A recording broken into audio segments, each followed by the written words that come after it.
അങ്ങനെ രാവിലെ തൊട്ട് ഞങ്ങളാണെങ്കിൽ വെളിയിലിറങ്ങാതെ ഇങ്ങനെ ഇരിക്കും കേട്ടോ. രാവിലെ തൊട്ട് നല്ല പൊരിഞ്ഞ മഴയായിരുന്നു. അപ്പോൾ പിള്ളേർ സെറ്റും അനിയനും അനിയത്തിയും അടുത്തുള്ളവരെല്ലാവരും ഉണ്ടായിരുന്നേ. രാവിലെ തൊട്ട് മഴ ഉച്ചയായപ്പോഴും കഴിഞ്ഞില്ല. ഭയങ്കര തോരാത്ത മഴയായിരുന്നേ.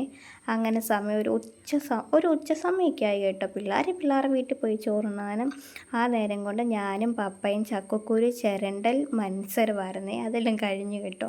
പിന്നെ 4 മണിയായപ്പം മായമ്മ വന്നു. അടുപ്പിൽ ഞാൻ കാപ്പി തിളപ്പിക്കാൻ വേണ്ടി വെച്ചേക്കുവാണ്. പിന്നെ ആണെങ്കിൽ കുറച്ച് ഗ്ലാസും കാര്യങ്ങളുണ്ടായിരുന്നു. ആ സമയം കൊണ്ട് അടുത്തുള്ള പിള്ളേരും എല്ലാവരും വന്നിട്ടുണ്ടായിരുന്നേ. പിന്നെയാണെങ്കിൽ പാലും ചായക്ക് ഞാനാണെങ്കിൽ ചായക്ക് വെച്ചേക്കുമായിരുന്നു. പിന്നെ ചായയൊക്കെ സെറ്റായി ബ്രൂ ഇട്ടതായിരുന്നേ. പിന്നെ ആണെങ്കിൽ ഉണ്ണിമോനാണെങ്കിൽ മഴ പിടിച്ച് ഭയങ്കര മടിയാണ്. ആ നേരം കൊണ്ട് അവൻ്റെ അടുത്ത് പോയി ഇരുന്ന് ഞാൻ കുറച്ച് ചായയൊക്കെ കുടിച്ചുകൊണ്ടിരിക്കുമായിരുന്നു. നിങ്ങൾക്കുണ്ട് ഈ ചായ കുടിക്കുമ്പോൾ ചൂടോടെ എന്തെങ്കിലുമൊക്കെ തിന്നണമെന്ന് എനിക്കും ആഗ്രഹമുണ്ടായിരുന്നു. മഴ പിടിച്ച് എങ്ങനെ വെളിയിലോട്ട് കടയിലൊക്കെ ഇറങ്ങിപ്പോകുന്നത്. പിന്നെ കുറച്ച് നേരം കൂട്ടുകാരുടെ കൂടി ഇരുന്ന് കളിച്ചും പിന്നെ വഴക്കുണ്ടാക്കിയും പിന്നെ ഉണ്ടല്ലോ അനിയനുണ്ടായതും കൊണ്ട് ഇച്ചിരി സമാധാനം ഉണ്ടായിരുന്നു. വഴക്കുണ്ടാക്കുമായിരുന്നു. പിന്നെ ആണെങ്കിൽ തുമ്പിമോൾ ഭയങ്കര ഡാൻസ് കളിയും ചെറുതാണെങ്കിൽ അവിടെ നിന്ന് ആരാണ്ടൊക്കെയോ നോക്കുമായിരുന്നു. ആ സമയം കൊണ്ട് കുട്ടികൾക്ക് ഞാൻ നൂഡിൽസ് ഉണ്ടാക്കാൻ വേണ്ടി പോയേ. ഞങ്ങളുടെ പാറയൊക്കെ കിടക്കുന്നതാണ്, തെന്നലാണ്. മഴ പെയ്ത പിന്നെ അളിഞ്ഞ് ഒളിഞ്ഞ് സിറ്റൗട്ടിലൊക്കെ ആണെങ്കിൽ ചെളി പിടിച്ച് കിടക്കുമായിരുന്നു. അതെല്ലാം ക്ലീൻ ചെയ്തു. പിന്നെ ഒരു 6 മണി സമയമായി കേട്ടോ. അങ്ങനെ ഞാനാണെങ്കിൽ നേരത്തെ അലക്കി വെച്ച് ഉണക്കിയതാട്ടോ. പിന്നെ ആണെങ്കിൽ ഇതൊക്കെ മടക്കാനൊക്കെ ഉണ്ടായിരുന്നേ.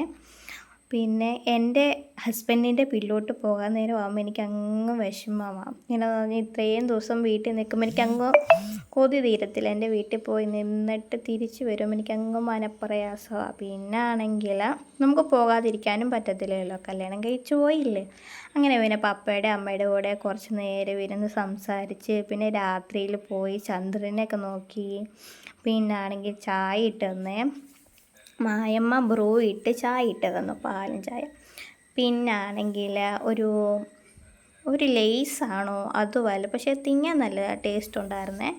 പിന്നെ അങ്ങനെ കുറേ നേരം ചായ കുടിച്ചു. പിന്നെ പിറ്റേ ദിവസം ശനിയാഴ്ച പോകണമല്ലോ എന്ന് ഓർത്ത് ഞാനിങ്ങനെ വിഷമിച്ച് ഓരോന്നാലോചിച്ച് ഇങ്ങനെ ഇരിക്കുമായിരുന്നു. പിന്നെ ആ നേരം കൊണ്ട് ഞങ്ങൾക്ക് ഊണ് കഴിക്കാനുള്ള നേരമായി. അത്താഴത്തിന് ഞങ്ങൾക്ക് കഴിക്കാൻ ഇന്ന് സ്പെഷ്യൽ അങ്ങനെയൊന്നുമില്ലായിരുന്നു. ചക്കാവിയില, മാങ്ങ ചമ്മന്തി, പിന്നെ മുട്ട പൊരിച്ചതുണ്ടായിരുന്നേ. ഇത്രയേ ഉള്ളായിരുന്നു. സത്യം പറഞ്ഞാൽ എനിക്ക് അങ്ങ് വിഷമമായിരുന്നു. നേരം വെളുക്കല്ലേ എന്നൊക്കെ പ്രാർത്ഥിച്ച് ഞാനിരിക്കാം. പക്ഷേ ശനിയാഴ്ച പെട്ടെന്ന് ആ നേരവും വെളുത്തത് കേട്ടോ. പിന്നെ ആണെങ്കിൽ ഇത്രയൊക്കെ ഉള്ളൂ കേട്ടോ. ഇഷ്ടപ്പെട്ട ലൈക്ക് ചെയ്യണേ, മറക്കരുത്.